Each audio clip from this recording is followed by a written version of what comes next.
Hey there, everyone. Happy Tuesday. Thanks so much for joining us on UpNorthLive Unscripted at 6:30. I am Maya Engel, live in our digital studio, and apparently it rained a little bit this morning. I was asleep, so I missed all that, but some areas did get some pretty significant storms from that system. It is now dry out there. Some areas are still seeing a little bit of scattered showers up in the upper peninsula, but for the most part, Joe, it's been a pretty nice day out there today.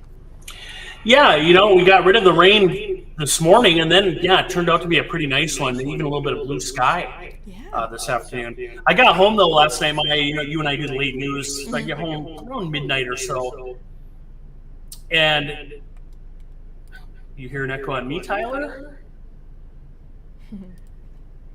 Oh, our director is talking to me. Right through here, see? He's back there behind that door back there. I think my microphone should be off here, Tyler. Anyway, I think we should. We'll get that all figured out. But there was really an impressive light show last night, Maya. You could see that lightning over in Wisconsin, and then that came in. And, of course, we had all that rain last night. But, it turned into a pretty nice day. And I think, looking at the rest of the week, looks pretty good coming up here. And I'll have more on that coming up and try and fix that echo, too, in a couple minutes. Yeah, all right. Thanks so much, Joe. We will start off with our question of the day today, which is, what do you think about the number of drugstores in your community? So as of right now, 17% have voted there are too many, 37% say not enough, and 48% say enough. So you can scan that QR code now to vote. But the reason why this is our question of the day is because ever since Rite Aid filed for bankruptcy, we've slowly seen some stores across northern Michigan close. And that's, of course, left the future of the remaining stores in question. So the drugstore chain announced closures to stores in Michigan and Ohio, but sources are saying that's going to be every single Michigan location. So how will this impact you if you go to Rite Aid to pick up your prescription? And how is it going to impact other pharmacies around northern Michigan? That is a story that Allie Baxter worked on today, and here it is now. Relationship. It's about more than pills in a bottle. For 127 years, the Central Drug Store has served the Charlevoix and Beaver Island community's pharmacy needs. Today, owner Jeff Steffi stands side by side with his pharmacy techs filling prescriptions. We had several calls recently about the rumors that the Rite Aids are closing. Since Rite Aid announced 12 Michigan stores would be closing, it's left northern Michigan communities wondering if their store is next. We talk them through the process. We let them know what we know, we let them know what we don't know yet, and help them make a decision. Rite Aid has not confirmed if it's closing all Michigan stores. But customers we spoke to off camera say when they went in to pick up their prescriptions, they were told their store would be closing soon. Hi there, I heard a rumor that you guys were closing. I just wanted to see if there was any truth to that. We called every Rite Aid location still open in northern Michigan. While closing dates varied, all but one Traverse City location said they would be closing by the end of the summer. So what happens if your store is one of them? Anytime a pharmacy closes, typically the prescription files will be sold to a nearby pharmacy. With the Rite Aid closing, what we're seeing is that typically the prescriptions will go to a nearby Walgreens unless the patient takes action ahead of time. Or really even after. But what if you live somewhere without a Walgreens, like the village of Kalkaska? Jeff says local pharmacies like his are ready to support any new customers in transferring prescriptions. That's why we're here. If a patient can't get what they need or can't afford what they need, we get to make the decisions to make sure that they do get what they need. What's some advice or suggestions you would give to people who are maybe going through something where their local Rite Aid is closing? Well, your relationship with your pharmacist is just like your relationship with your doctor or really any other professional.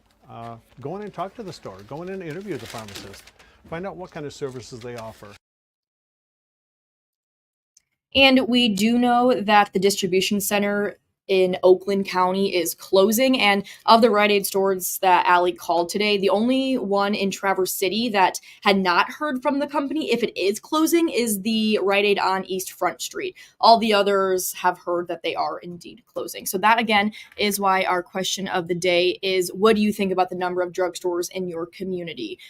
17% say too many, 38%, 36% actually say not enough, and 47% say enough. So we will circle back to our question of the day, but right now I'm going to bring in our guest for the day, and this is kind of a different story, switching gears a little bit here. So everyone, welcome Yarrow Brown. She is the Executive Director with Housing North. Yarrow, thanks so much for joining us. Thanks for having me. Of course, and this comes after an announcement from Housing North that the Housing Ready program is extending in Charlevoix and Emmett County. So, Yarrow, what is the Housing Ready program? Good question. So the Housing Ready program is really a program designed from Housing North to help embed or put a technical support person in those communities to help remove the barriers and help drive forward housing solutions in those communities, helping them to meet their needs for housing. And how is this program able to be extended in those counties?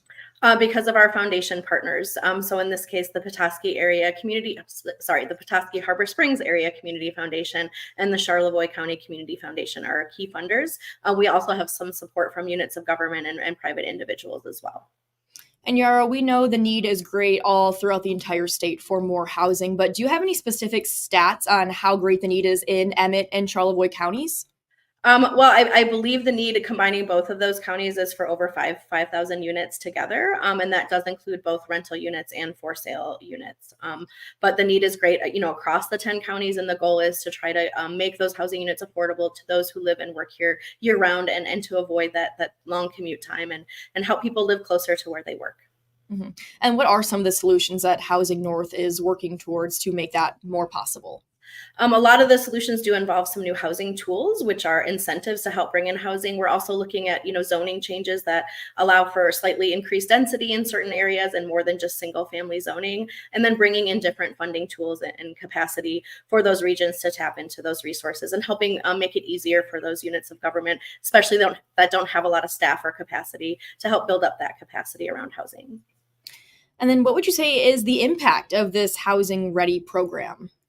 It's really hard to measure it specifically, but I would say, in Emmett County specifically, we have a lot of projects in queue, over 1,500 units that we would really like to see come to fruition. So our program is really vital in keeping the momentum going, keeping those conversations going, and helping the community understand the need for these units. The same in Charlevoix as well. We have a couple key programs we've developed there and just really helping those more rural communities understand their housing needs and remove any barriers they have.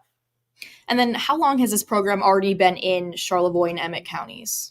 So we had 3 full years in those counties. We extended it another 2 years. And because of this program and the success of it, we've been able to bring it, which we can safely say, to now all 10 counties in Northwest Michigan for 1 year. And we're always seeking funding and support to meet the community's needs around housing.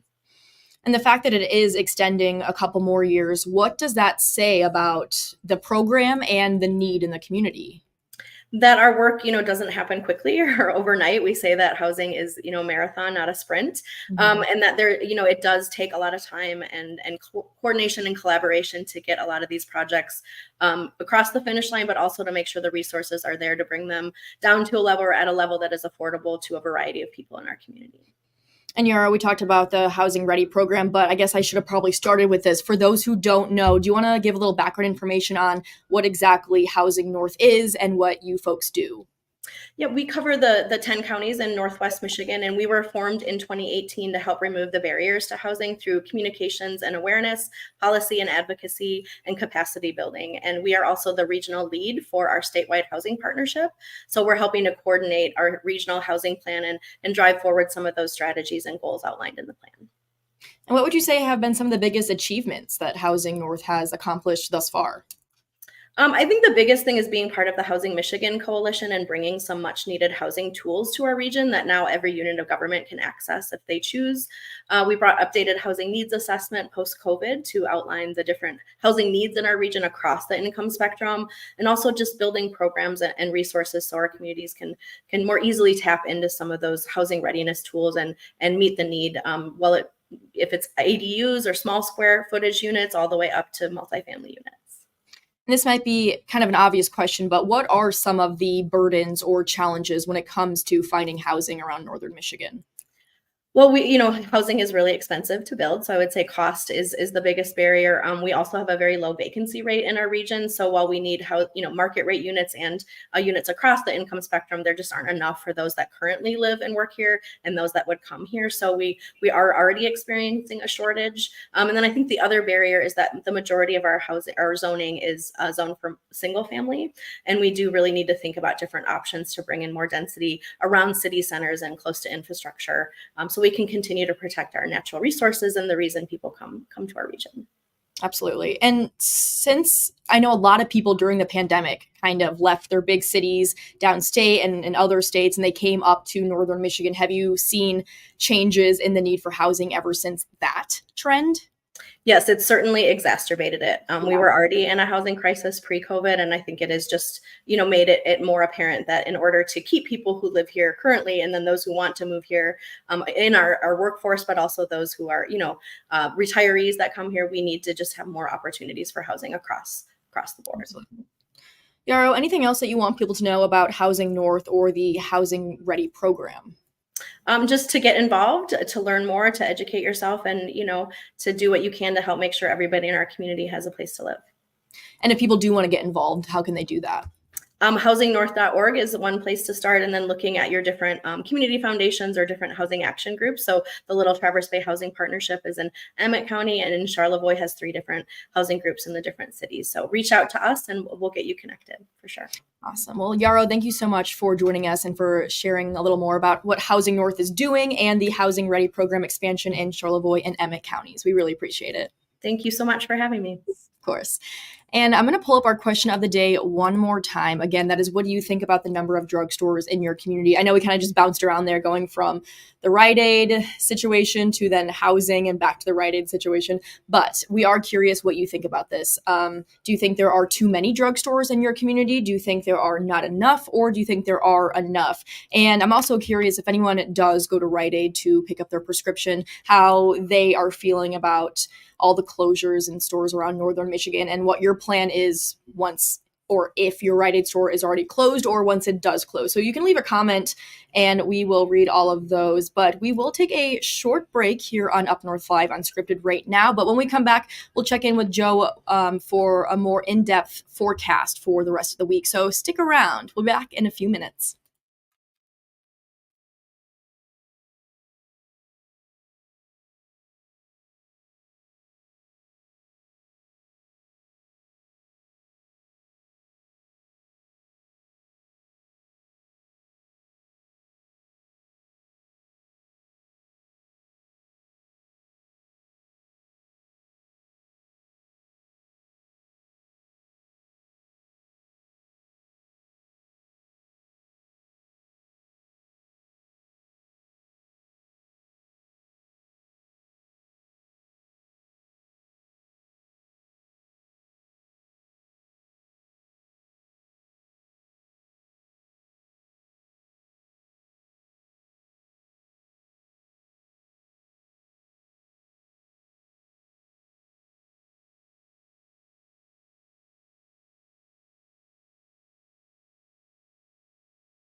Welcome back to Unscripted, everyone. After some rain this morning, things have really cleared out, and it turned out to be a beautiful day. So, Joe, looking ahead to the rest of the week, any more rain in the forecast?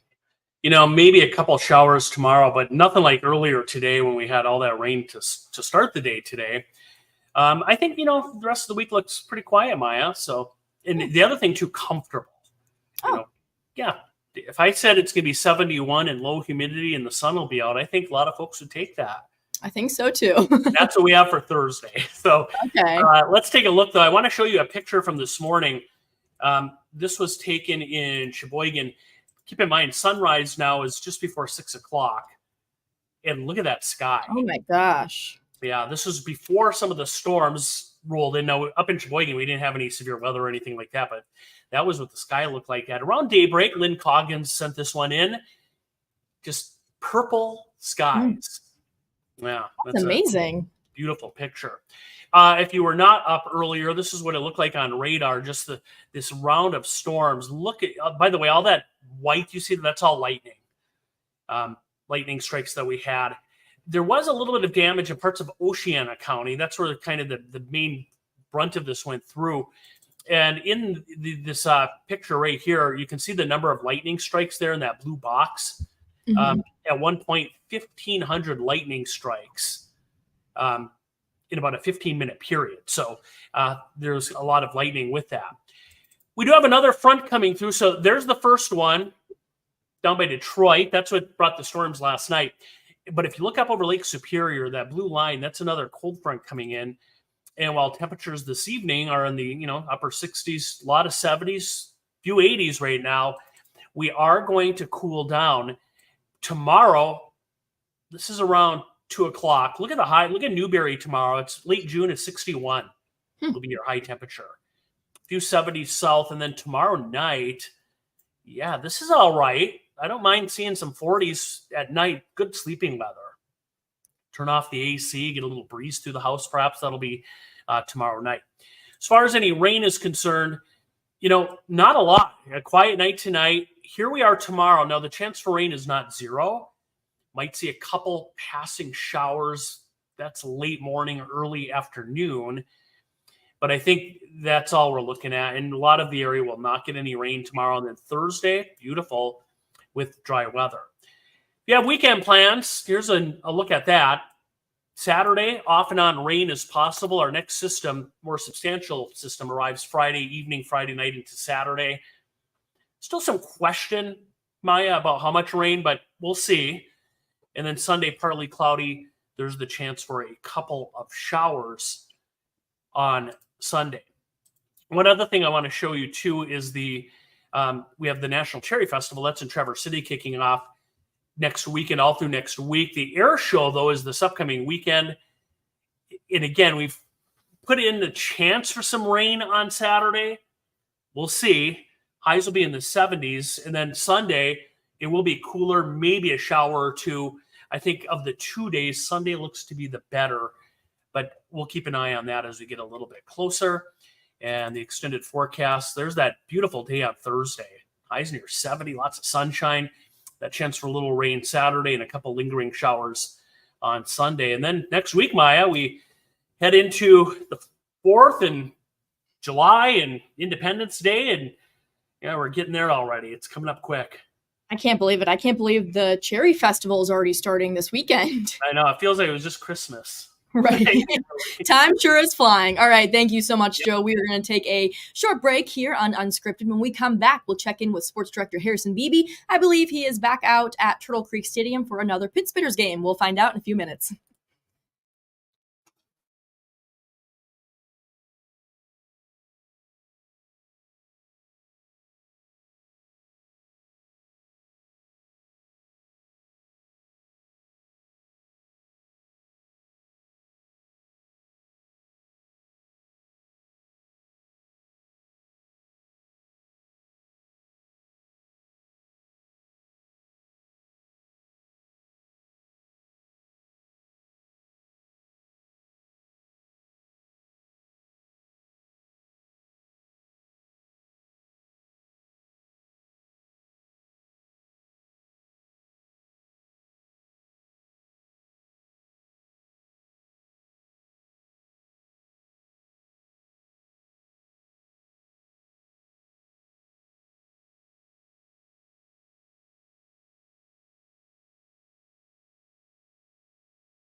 Welcome back to Unscripted. Let's bring in sports director Harrison Beebe live from the same spot he was yesterday, I believe, at the Turtle Creek Stadium, Pittsburgh's game. The exact same seat. It's like they reserve it for me every night. It's very nice of these guys here in the media booth with me. But yeah, we're back for night 2. This is the middle of a 6-game homestand, I believe, right? 6-game homestand. Right, Trackman Ryan should know he's been working. We're gonna check in with him for our fun stat of the day in a second here. Ooh. Actually, let's just do that right now. The Pittsburghers are facing the Madison Mallards, and Ryan, what is our fun stat of the day? So Matt Bierling, utility player for the Tigers, his cousin is a catcher on the Mallards. No kidding. Attends Louisville University. So, a local Tiger-ish connection to the game today, and we know the Pittsburghers are connected to the West Michigan Whitecaps, so the Tigers affiliate, as far as ownership and that. So that's kind of a unique connection to today's game. Bierling probably playing right now against. Do you have a Tiger update for me, Maya? I haven't checked the score yet. I haven't heard anything from Joe, so that makes me think that things are okay right now. Not as bad as last night at this time. Yep, probably still a scoreless game, but let's double check. Okay, yep, scoreless game, end of the first. All right, so we have a chance today, is what you're saying. Scooble's pitching, which is pretty cool, but Scooble didn't do so hot in his last outing. I know I was on vacation, but I noticed in the box score that he kind of got beat up by the Atlanta Braves. So yeah, it was a rare bad performance from Scooble. Yeah, I think we'll let him pass with the 1, but he better go more than 4 1/3 today, or he'll be on that trading block in a month. Oh gosh, Tigers ace. I don't know about that. One bad game. Come on. But some other big news in sports today. Pavel Datsyuk going to be going into the Hockey Hall of Fame. That was announced a few hours ago, so that's pretty cool for the Red Wings. First year he was eligible to do so, the Magic Man going into the Hall of Fame. And Jaden Jones, Gaylord softball player, we want to give her a shout-out. We did in our 6 o'clock broadcast today. She has been named Miss Softball for the entire state of Michigan. Now, there's 2 Miss Softballs that they award. One's for a pitcher, one's for a position player. She won it for the position player, but that is through all 4 divisions. And she was part of that Gaylord team that just repeated as state champion. It was cool for her because she was injured last year, could not play for the state title a year ago. So this year she rejoined her teammates in her senior season, and her sister's on the team as well. And she was able to win that title and took home the Miss Softball award. So that's awesome. Pretty cool stuff for her. Also worth shouting out the Michigan Women's Open going on right now at Crystal Mountain Resort. We will be there tomorrow for full coverage. We're going to break that down in detail on this show tomorrow night, Maya. But Jessica Welch, she's from Georgia. She leads the way, 10 under par last I saw. She shot 9 under for the first round of the tournament. I know you were excited the other day. You said you broke 100 in your golf round. So, and hey, that's all subjective depending on your game. But yes, Jessica shot a 9 under 63 yesterday to give herself, at last I checked, still a 7-stroke cushion going into the final round of the tournament tomorrow.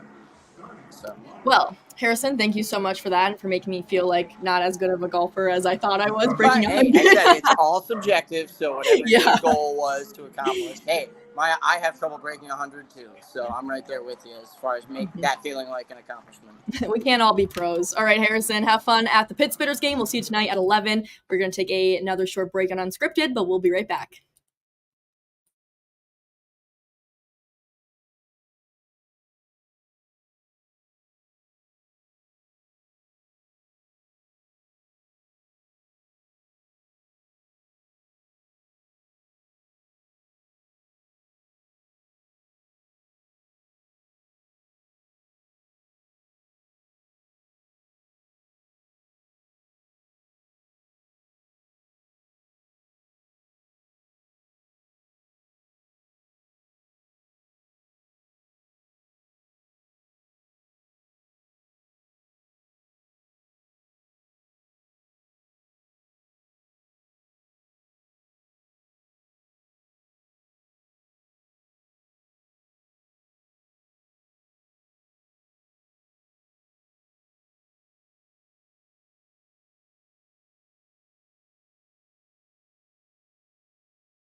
Taking one last look at our question of the day results, what do you think about the number of drugstores in your community? 17% said too many, 36% said not enough, and 47% said enough. And in case you missed it earlier on in the show, our Allie Baxter did a story about Rite Aid's closing in northern Michigan, how that's impacting other pharmacies and also the community. So in case you missed that, you can go to our website, UpNorthLive.com, to see her full story. But thanks so much for joining us on Up North Live Unscripted. It's always a pleasure. We'll see you back here tomorrow night.